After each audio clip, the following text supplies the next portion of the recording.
Aqui você ouve as notícias que os outros não dão. Jornal Brasil Atual. Agora são 8 horas e 43 minutos e vamos fazer contato com a professora e pesquisadora da Escola Nacional de Saúde Pública da Fundação Oswaldo Cruz, a Fiocruz, Margarete Dalcomo. Bom dia, Margarete. Bom dia, bom dia. Margarete, ontem o Ministério da Saúde anunciou que já são 486 mortes pelo novo coronavírus no Brasil, sendo que num período de 20 horas foram confirmados 54 óbitos, com 11.130 casos oficiais. Como é que você vê o panorama da epidemia hoje no país? Acho que a epidemiologia previu que está acontecendo a disseminação no Brasil, de acordo com o esperado.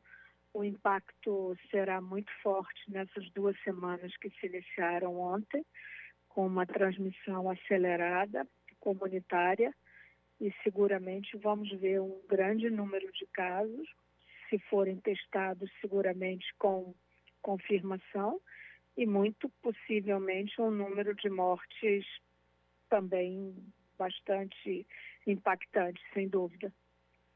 Agora, a subnotificação continua sendo um problema para a gente saber o real estágio da doença no Brasil?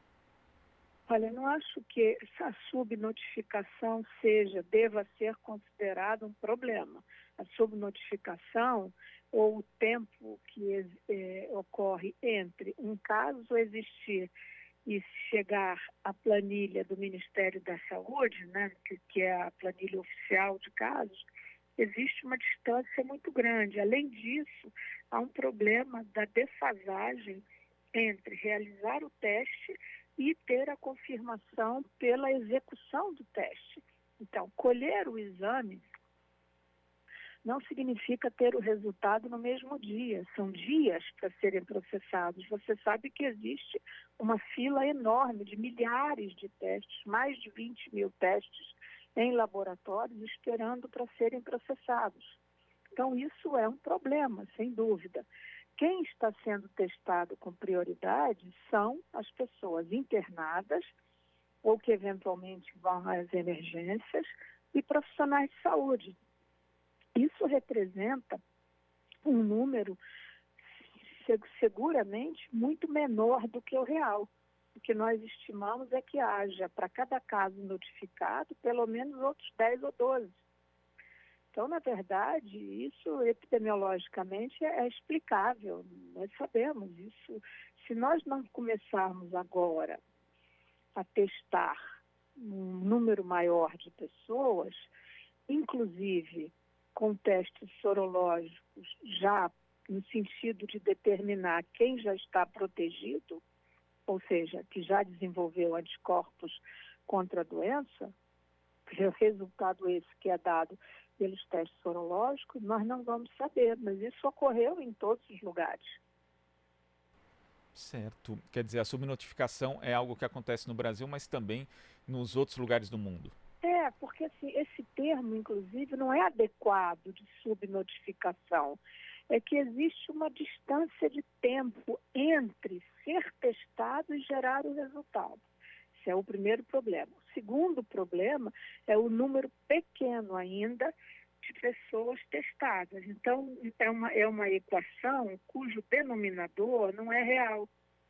É isso que eu quero dizer, entendeu? Certo. E, Margarete, os pesquisadores aqui da Rede Covida, né, que é uma iniciativa da Fiocruz e da Universidade Federal da Bahia, indicam que o Ceará deve ser o primeiro estado brasileiro a atingir o pico de infecções pelo novo coronavírus até 25 de abril. Um relatório estima que o estado deve superar 3 mil pacientes com a doença ainda nesta semana. Existe alguma peculiaridade que explique por que isso deve acontecer no Ceará? Não, eu não saberia dizer. Talvez as próprias pessoas e pesquisadores do próprio Ceará. Muito provavelmente, né, é o que eu suponho, tem havido uma disseminação acelerada em comunidades com menos acesso ao diagnóstico e assistência sanitária. É o que eu presumo. Margarete, a gente tem também aqui a participação remota da Marilu Cabanhas, que vai fazer uma pergunta para você. Pois não. Olá, Margarete, prazer em falar com você. Nós entrevistamos há pouco o Marcelo Shoa, que é da Associação Brasileira de Juristas pela Democracia, e ele estava dizendo o seguinte, que a postura do presidente Bolsonaro, né, ao colocar dúvida em relação à quarentena, está abrindo porta, né, para contestação da estratégia da OMS, do Ministério da Saúde. E por isso que a gente está vendo nas praias, né, do Rio de Janeiro, aqui no estado de São Paulo, em Santos, pessoas que estão frequentando, né, esses locais. Você acredita que isso tenha contribuído, que essa fala do presidente, ao contestar a quarentena, ela pode sim estar influenciando essas pessoas, Margarete?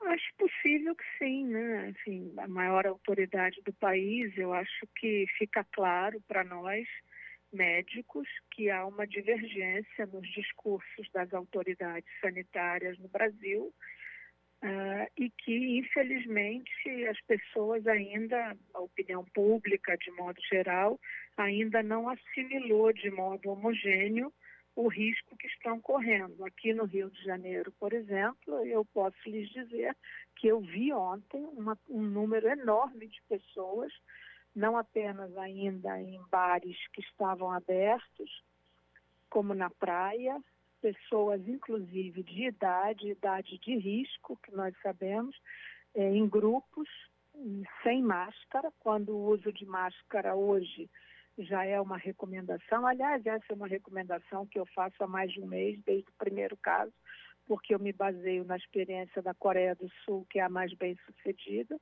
e eles usaram máscara em todo mundo desde o início da epidemia.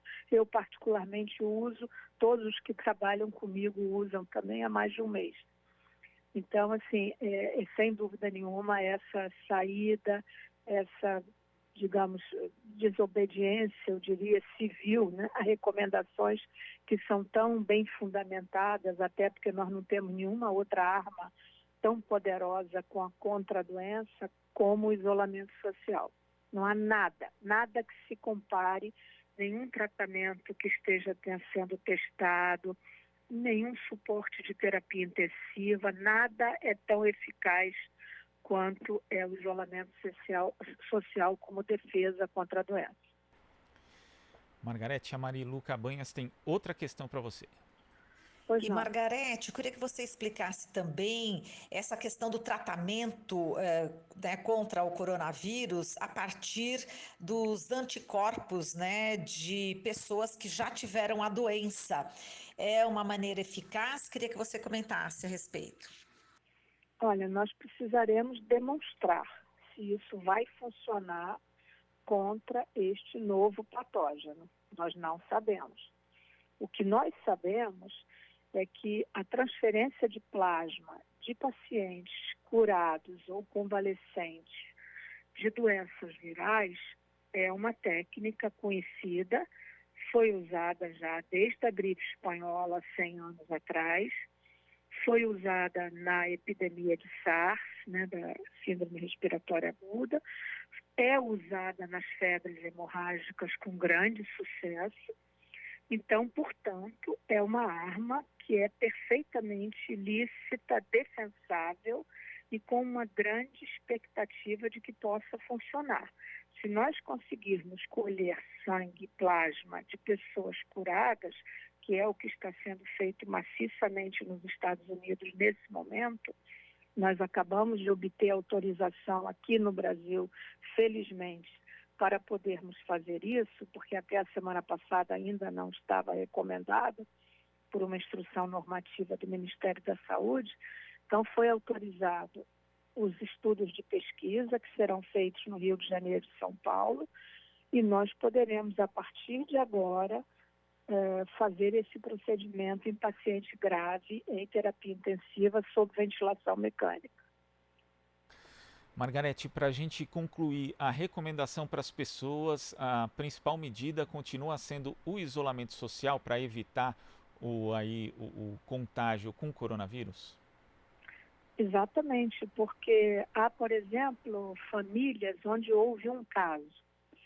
Para nós sabermos se essa pessoa está protegida, ou seja, se ela já desenvolveu anticorpos, precisaria ser feito em grande escala testes sorológicos.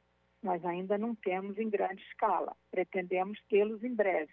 O Ministério da Saúde está recebendo uma quantidade grande de alguns milhões de testes para serem feitos na rede pública, inclusive. Nós precisamos começar a testar as pessoas agora, a partir de mais de um mês de epidemia, para saber quem eventualmente já teve a doença sem sintomas e que desenvolveu anticorpo. Quando nós tivermos aproximadamente 20% da população imunizada, quer dizer, nesse sentido, que já desenvolveu anticorpo, nós podemos começar em pensar no controle da epidemia. Então, portanto, é muito importante que hoje, neste mês de abril, o isolamento social seja rigorosamente respeitado. Margarete, muito obrigado aqui pela sua participação no Jornal Brasil Atual e até a próxima. Muito obrigada e um bom dia para vocês. Bom dia. Conversamos aqui com a professora e pesquisadora da Escola Nacional de Saúde Pública da Fundação Oswaldo Cruz, Fiocruz, Margarete Dalcomo. Você sintoniza Rádio Brasil Atual.